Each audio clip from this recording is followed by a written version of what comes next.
একজন মা যখন বলে তোর মুখ দেখতে ইচ্ছে করে না আমার, তখন একটা সন্তানের মনের কি পরিস্থিতি হয় সেটা অনেকেই অনুভব করতে পারেন না আপনারা।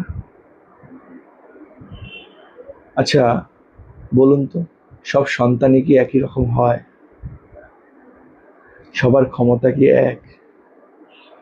হয়তো কেউ কেউ আর্থিকভাবে নয়, কিন্তু শারীরিকভাবে, মানসিকভাবে মা বাবার ছায়াসঙ্গী হিসেবে থাকার পরেও যখন শুনতে হয় তোর মুখ দেখতে চাই না বা তোর মুখ দেখতে ইচ্ছে করে না, তখন একটা সন্তান জীবিত থেকেও মৃত।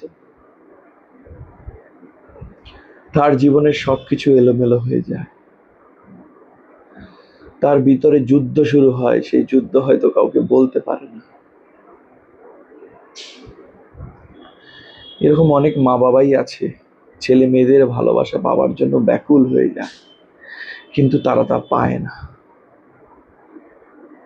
আর অনেকেই ভালোবাসা পেয়েও তাদের নির্বুদ্ধিতা, তাদের বেফাস কথা বলার জন্য তাদের ভালোবাসা হারিয়ে ফেলে। আমার সেই সব সন্তানের জন্য খুব কষ্ট হয় যারা নিঃস্বার্থভাবে মা বাবাকে আগলে ধরে রাখার চেষ্টা করে, ভালোবাসে, কিন্তু পরিণতিতে তাদের কপালে অপবাদ, লাঞ্ছনা আর দুর্ব্যবহার ছাড়া কিছুই জোটে না। জগতের সব সন্তানেরা ভালো থাকুক।